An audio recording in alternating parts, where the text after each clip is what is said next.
Hace 57 años los cubanos decían: viene Fidel Castro y la Sierra Maestra no tiene importancia. Aquí lo manejamos, salimos de este bárbaro de Batista, nos hacemos a Castro y a Castro después lo absorbe el sistema y convivimos con él. Hace 57 años se quedaron sin país. Lo que está abierto, lo único que está abierto en Cuba son las cárceles. Todo el sistema productivo cubano se arruinó. La gente vive en la miseria y han vivido lo que han podido vivir de regalo de la Unión Soviética, que les dio las millonadas de dólares que no ha repartido los Estados Unidos en toda América Latina, y han vivido últimamente de los regalos que les da el chavismo y el madurismo, es decir, han vivido de regalo, han sobrevivido de milagro. Ahora, cuando se les acaba el petróleo de Chávez y de Maduro, se preguntan: ¿y ahora de qué vivimos la mala vida que tenemos? Hace cerca de 20 años, los venezolanos decían: Chávez, eso no vale la pena, ese es un golpista, ese es un militar cheverongo que habla de cosas tontas y que habla de socialismos y que habla de tonterías. No vale la pena lo de Chávez, con tal de que salgamos de estos políticos corruptos, vámonos con Chávez. Perdieron el país y lo perdieron hasta el punto en que no tienen que comer. Los colombianos vivimos de espaldas a la realidad de que nuestros hermanos venezolanos no tienen que comer. El proyecto de inflación para este año es del 700%.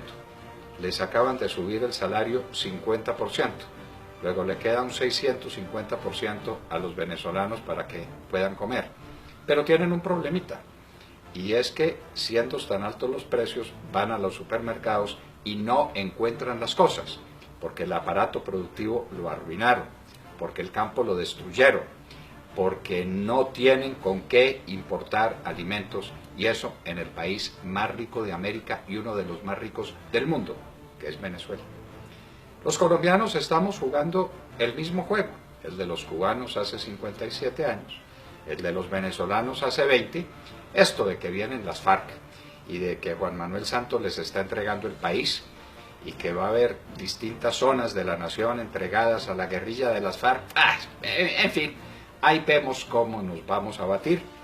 Los empresarios juegan el juego insensato que jugaron, por ejemplo, los empresarios con Hitler. Les parecía cheverongo Hitler porque les daba dinero a ganar, porque se apoyaba en ellos, y después pagaron con sangre, con dolor, con lágrimas el desvío que cometieron. Así son las cosas. ¿Estamos hablando de una tragedia que no existe? No, la tragedia sí existe. ¿Y cómo se puede comprobar esa tragedia? Bueno, si ustedes fueron al mercado hoy, encontrarían que pueden comprar menos cosas porque los precios se subieron a las nubes. Si ustedes van a pagar impuestos, se dan cuenta de que el salario se les va pagando impuestos. Si ustedes tienen un carrito, se dan cuenta que no pueden mantener el carrito. Colombia está descuadernada, como diría en algún momento Carlos Lleras Restrepo, y el país está al borde de la quiebra. O está en la quiebra mismo. Las empresas del país no valen nada. Por ahí dijo el presidente Santos, alias Juanpa, que no vendería Ecopetrol. Pues no va a vender Ecopetrol porque no hay quien se lo compre. Ecopetrol no vale un peso. Hace 5 años Ecopetrol tenía un valor de cerca de 210 billones de pesos. Hoy no vale nada. Quebraron Ecopetrol, regalaron a Isagen. El problema de Reficar es de unas dimensiones colosales, pero eso sí, estamos en condiciones de refinar un petróleo que no estamos produciendo. No sé si usted sabe, querido amigo, que el cálculo es que dentro de 5 años Colombia no tendrá una gota de petróleo, ni una. Habremos agotado todas las reservas en los próximos 5 años. ¿Esto es casualidad? ¿Puede ser un gobierno tan torpe como eso para producir estos resultados? Para destruir la clase media, para destruir la clase productiva, para que la gente se encuentre con que no tiene que comer. ¿O esto es voluntario? Y ustedes se preguntarán, ¿cómo hay alguien tan loco, tan malo, que destruya un país a sabiendas? Sí, señores, los que quieren hacer de Colombia un país comunista están dando el primer paso indispensable para que un país sea comunista, y es que esté en la miseria. ¿Ustedes tienen noticia de un país rico que se haya vuelto comunista? ¿Ustedes tienen noticia de un país próspero y de un país seguro en sí mismo que se haya dejado manejar por una banda de truanes y de canallas? Eso no existe. La primera condición para tomarse un país es pauperizarlo. La pauperización es un término que no me estoy inventando. Es un término completamente caro a los comunistas, que saben que solo pauperizando las naciones las pueden dominar. La gente en la pobreza se prende de cualquier cosa, y un Estado que les tire una migaja de pan les da lo suficiente para comer. En eso andan todavía algunos venezolanos, diciendo, somos Maduro, porque Maduro nos da unas migajas de pan. Eso es lo que está pasando. La ruina, la quiebra de Colombia no es una casualidad. De lo que se ve venir, tenemos un ejemplo muy claro con lo ocurrido en Conejo, La Guajira, municipio de Fonseca. El gobierno de Juanpa, con la plata de ustedes, queridos amigos, se trajo unos bandidos que estaban en La Habana en un jet charter privado. ¿Ustedes han montado alguna vez en un jet privado? Estoy seguro que no. Ellos sí, estos asesinos, estos canallas, estos secuestradores de niños, montan en jet charter costeado por ustedes. Pasaron una noche en Valledupar, pero no en un cambuche, por supuesto. Lo pasaron en el Hotel Sonesta, por cuenta de ustedes. Al día siguiente, los esperaba un helicóptero, pagado por ustedes, que los llevó a Conejo, en La Guajira. Y oh sorpresa, a La Guajira llegan, no se sabe la cifra exacta, 200, 300, 500 guerrilleros, armados hasta los dientes, con cananas llenas de balas, con fusiles de última generación. Los fusiles malitos que tenían eran los Galil, robados a soldados asesinados por ellos. No hay otra forma posible de que un guerrillero tenga un Galil sino sobre la base de un soldado muerto. Muy bien, 200, 300 o 500.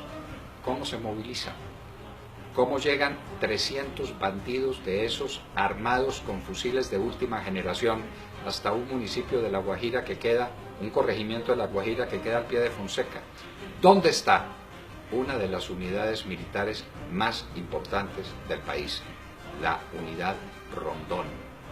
¿Por qué no se movilizó?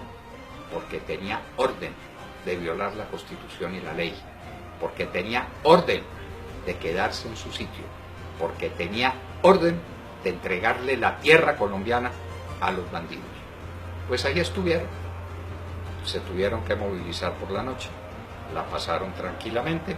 Al día siguiente estuvieron todo el día en Conejo, oyendo unas arengas. ¿Dichas a quiénes? ¿A la gente del Conejo? No solamente. Trajeron buses, más de 30 buses se dice, de distintos lugares de la costa, con gente que venían a oír esas arengas. 30 buses no se movilizan fácilmente. Vaya, contrátelos y después me cuenta cómo es. Y llénelos de gente. Y dele a esa gente comida y desayuno y almuerzo. Háganlo por experimento.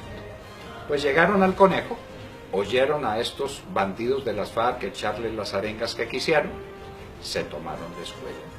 Asaltar una escuela con fusiles es un delito de lesa humanidad, de esos que no se perdonan según el Tratado de Roma. Pues eso hicieron. Como tenían hambre, llegaron a la finca de un vecino y le mataron 10 novillos. Pues no importa, 10 novillos, no son ustedes los dueños de los novillos. No nos duele el dueño de esa finca que fue de esa manera expoliado. Pasaron todo el día. Dueños y señores del pueblo, dueños y señores de la situación. Al final, en carros muy lujosos, en 4x4, como se dice de esas camionetas, emprendieron el camino. ¿Con qué rumbo? Nadie sabe. ¿A qué distancia? Nadie sabe. Hay una cosa que sí sabemos, y es que el ejército tenía orden de abrirles paso. El ejército de Colombia, nuestro glorioso ejército, comprometido en un acto de violación a la ley y a la Constitución, porque los despejes están absolutamente prohibidos y porque la orden de los militares es atacar a bandidos armados donde quieran que los vean. Así pues, que en Conejo se dieron todas estas circunstancias, concentraciones inmensas de gente, los bandidos de las FARC hablándole a una población atónita que veía ante sus ojos que eso no era de ellos, que la tierra de ellos era de los guerrilleros, que les estaban advirtiendo: de aquí en adelante ustedes son de nosotros. ¿Pasó eso solamente en el Conejo? No, pasó en 5 lugares distintos del país: en el Caquetá, en Putumayo, en el Meta. Solo que en Conejo los pillaron. Y una vez que los pillaron, salió Juanpa Santos, el presidente, que tenemos por desgracia, a decir: las FARC abusaron de nuestra credulidad. ¿Sí? ¿Quién los trajo en jet? ¿Sí? ¿Quién los albergó en un hotel de 5 estrellas? ¿Sí? ¿Quién se los llevó en helicóptero? ¿Sí? ¿Quién los tuvo días perdidos sin que nadie sepa dónde más estuvieron? ¿Dónde más cometieron atropellos? ¿Dónde más se comunicaron con grupos armados para lo que se viene, que es el dominio total del territorio nacional? De La Habana va a salir un acuerdo, dice, una convención, donde les van a entregar un número de territorios que nadie sabe cuánto es. A juzgar por los que van a venir a verificar el proceso, son por lo menos 18 lugares del país. No son 18 conejos, son mucho más grandes que esos 18 conejos. Nadie los quiere recibir. Ya dijeron los del Casanare que no los reciben. Ya los de Antioquia están en pie de lucha. ¿Quién quiere recibir a esos bandidos, a esos asesinos? Nadie. Santos está hablando de una guerra que no existe, cuando teníamos plena seguridad en los últimos días del gobierno de Uribe, y a lo largo prácticamente de los 8 años del gobierno de Uribe, nos están armando una guerra que calculan ellos que van a ganar, inclusive con la ayuda de nuestro ejército. Ellos calculan que nuestro ejército se va a unir a los bandidos. Lo que sigue, señores, es la esclavitud, la pobreza y el hambre. Ante estos acontecimientos dramáticos, ante estos hechos trágicos, el ciudadano del común, usted que me está viendo, me está oyendo, se pregunta: ¿yo qué puedo hacer? No puedo hacer nada. Sí podemos hacer. Si aquí se descubre que hay una fuerza nacional, si aquí se descubre que hay un país que no se quiere entregar, las cosas van a cambiar. La condición para que se instaure una tiranía es que hay un pueblo que se entrega sin luchar. ¿Y cómo la lucha? No los estamos invitando a actos heroicos ni a que tomen signos trágicos de la vida. Algo muy sencillo. El 2 de abril vamos a salir a marchar para decir que no estamos de acuerdo con el empobrecimiento del pueblo, con el manejo de la economía, con la carestía de la vida, con la quiebra de Ecopetrol, con la quiebra de Isagen, con la quiebra de Reficar, con los 4.000 millones de dólares que se robaron allá, con todos los acontecimientos que se están desarrollando que hacen que la vida de ustedes sea muy complicada. No se les olvide, los hijos de ustedes, los sobrinos de ustedes, los jóvenes, tienen una maleta lista para irse a cualquier parte. Prefieren irse a cualquier parte que quedarse en Colombia. ¿Qué podemos hacer? Les repito, darle a conocer a este gobierno y al mundo que no nos vamos a entregar. El 2 de abril habrá una marcha. Está convocada por el Centro Democrático, pero no es del Centro Democrático, no es de nadie. Realmente quienes invitan son esos anónimos colombianos que desde las redes sociales le dicen al otro: venga, caminemos. Caminemos porque no estamos de acuerdo. Caminemos porque no queremos vivir en una tiranía. Caminemos porque no queremos que los peores asesinos del continente en la historia, que son los miembros de las FARC, gobiernen a Colombia. Caminemos el 2 de abril. Es una oportunidad. Si algún día pasa lo que pasa, usted dirá orgulloso: al menos caminé el 2 de abril. Si usted no sale el 2 de abril a la calle, se dirá para usted mismo y para siempre y para sus hijos: tuve la cobardía de no salir el 2 de abril a caminar. Caminemos con alegría, caminemos con fe, pero digámosle al mundo que Colombia no es una tierra apta para los tiranos y que Colombia no será, como no ha querido nunca serlo, un país comunista.